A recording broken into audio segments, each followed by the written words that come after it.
Então, meus irmãos e irmãs, nós estamos celebrando neste final de semana em toda a igreja o terceiro domingo da Quaresma.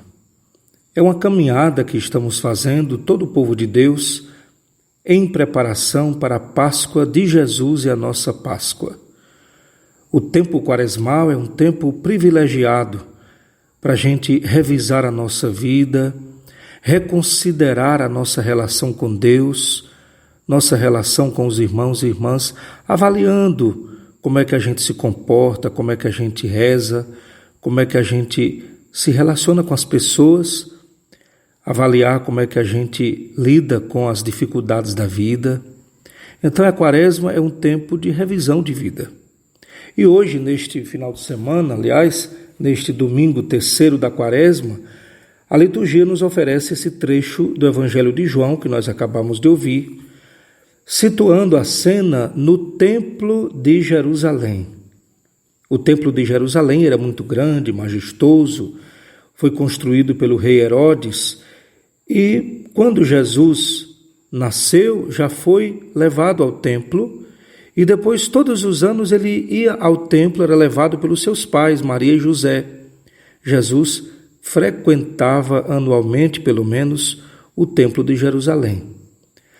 O texto de João que a gente acabou de ouvir relata que, numa destas ocasiões da festa da Páscoa, alguns dias antes, quando se sabia que uma multidão enorme vinha de todos os lugares para frequentar e rezar no templo, a estimativa dos estudiosos é que cerca de 125 mil peregrinos viajavam para Jerusalém nessa época da Páscoa anual.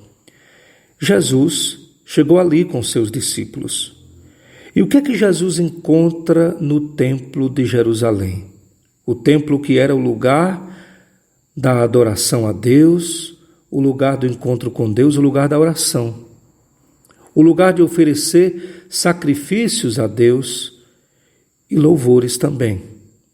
Mas Jesus encontra um amontoado de muita gente e principalmente pessoas fazendo ali daquele espaço um lugar de comércio, um lugar para lucros, um lugar para enriquecer-se, um lugar inclusive para explorar os mais pobres, porque, por exemplo, para comprar os animais que eram oferecidos em sacrifício, os judeus precisavam comprar e utilizar a moeda do templo.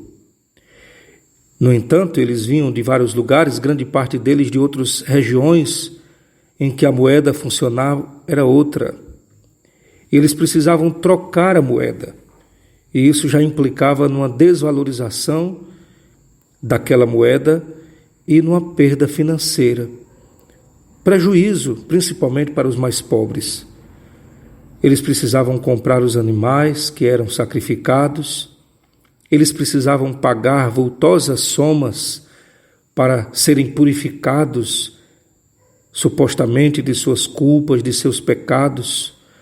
O templo também era o lugar das discriminações, porque alguns não podiam entrar, outros não podiam ter acesso a esse ou aquele lugar. O templo era o lugar da exclusão, porque muitos considerados impuros, pecadores, distantes de Deus, eram impedidos de frequentar ali. Então havia, no contexto do templo, uma série de situações de injustiça que feriam, de certo modo, o coração de Deus. Deus que queria ver todos os seus filhos unidos, respeitando-se uns aos outros, oferecendo louvores a Ele e cantando glórias através de obras de amor, de justiça, de caridade, de solidariedade.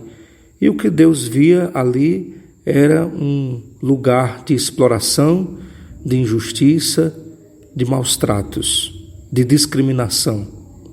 Então Jesus chega naquele espaço que era para ser um espaço sagrado, consagrado a Deus, dedicado às coisas do alto, e Jesus vê todo este cenário desolador. Daí então ele entra faz um chicote com cordas, começa a expulsar os vendedores e também a exigir que retirassem dali as mesas dos cambistas, os animais que eram oferecidos em sacrifício, porque o culto que era prestado a Deus no templo era um culto que perdeu todo o seu valor. A casa de Deus havia se transformado num mercado e os líderes religiosos haviam simplesmente esquecido da verdadeira presença de Deus.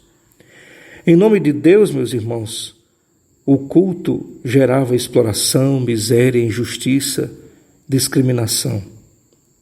Então Jesus reage contra tudo isso. E nós, ouvindo este texto, que mensagem, que recado Jesus quer nos dar? Em primeiro lugar, a pergunta que podemos fazer é, olhando para o templo, e Jesus tendo dito que ele seria destruído e em 3 dias ele reconstruiria e o templo era o seu próprio corpo, nós podemos fazer uma pergunta: como é que podemos encontrar Deus e chegar até Ele? O Evangelho deste domingo nos aponta a resposta. Encontramos Deus olhando para Jesus. Não são os templos de pedra, luxuosos, que ostentam. Encontramos Deus em Jesus. Nós somos convidados a olhar para Jesus, conhecê-lo através do Evangelho, descobrir o seu anúncio, sua mensagem, sua proposta e aderir a essa proposta de vida que Jesus nos apresenta. E uma vez que a gente aceita, se integra na comunidade dos seguidores de Jesus, a gente passa a fazer parte do corpo de Cristo.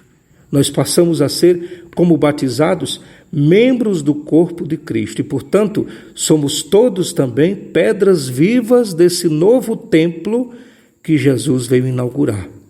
O templo antigo, da antiga aliança, aquele de pedras, lugar de exploração, discriminação, injustiça, comércio, lugar de profanação, este templo foi destruído. Jesus inaugura o lugar verdadeiro do encontro com Deus.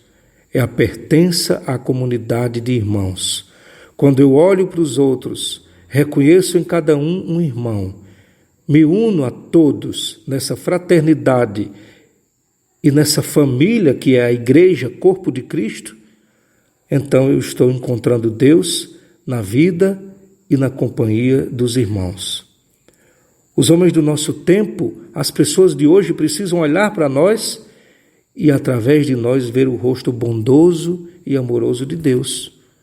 Antes as pessoas precisavam ver o templo de pedras para ver Deus. Agora o templo somos nós com Cristo, olhando para a comunidade, olhando para a fraternidade, para a solidariedade, a partilha, o perdão, a vida nova que nós inauguramos com novos gestos. Aí olhando para nós e para essa vida nova, será possível encontrar Deus. Por isso a importância, meus irmãos e irmãs, do nosso testemunho de vida. É aí onde está o esplendor do templo, o esplendor do testemunho. E a outra pergunta é: qual é o verdadeiro culto que Deus espera? Uma vez que aquele culto da antiga aliança foi superado, o culto que Deus aprecia, o culto que agrada a Deus é uma vida vivida na escuta de suas propostas. E principalmente, meus irmãos e irmãs, escutar a vontade de Deus e traduzir esta escuta em gestos concretos. Toda vida que a gente se doa, se entrega, se oferece no serviço simples e humilde aos irmãos, principalmente aos necessitados, todas as vezes que a gente supera o comodismo, a autossuficiência, a ganância, e a gente vai ao encontro dos outros para solidarizar-se, todas as vezes que a gente faz isso, a gente está oferecendo o culto a Deus por excelência. E é isso que Jesus nos ensina na Eucaristia, na missa. A missa é essa grande escola, esse grande lugar onde a gente pode aprender a escutar a palavra, partilhar o pão, encontrar os irmãos e descobrir que com Cristo, formando essa família, entre nós não pode haver necessitados. A gente precisa estender a mão para o outro, reconhecer o outro como irmão. E quando a gente supera todo tipo de egoísmo e partilhamos do mesmo pão, o pão da Eucaristia, o pão da vida, o pão da solidariedade, aí a gente está oferecendo com Cristo, o Cordeiro de Deus imolado, o culto, a oração que agrada a Deus perfeitamente. Então, o lugar, repito, de encontrar Deus é a própria comunidade de irmãos, e o culto, a oração, o louvor que fazemos a Deus é melhor expressado quando traduzido em gestos concretos. É esta lição que a liturgia deste domingo, terceiro domingo da Quaresma, nos oferece. E cada um pode se examinar. Como é que eu pratico a religião? Como é que eu busco a Deus? Eu utilizo Deus de acordo com os meus próprios interesses e muitas vezes até massacro e exploro os outros, pratico até violência, supostamente em nome de Deus? A campanha da fraternidade deste ano, inclusive, nos alerta contra isso. O perigo da violência e da discriminação ser praticada se apoiando até no discurso de que isso é em nome de Deus. Tem gente que faz isso. A partir da suposta fé, da doutrina, muitas vezes exclui, agride, odeia o irmão. Em nome de Deus, muitas vezes cometemos barbaridades. E Jesus veio então reformar toda essa nossa imagem de Deus, para a gente compreender o rosto do Deus verdadeiro, que é Deus misericórdia, que é Deus bondade, que é Deus solidário. Louvado seja nosso Senhor Jesus Cristo.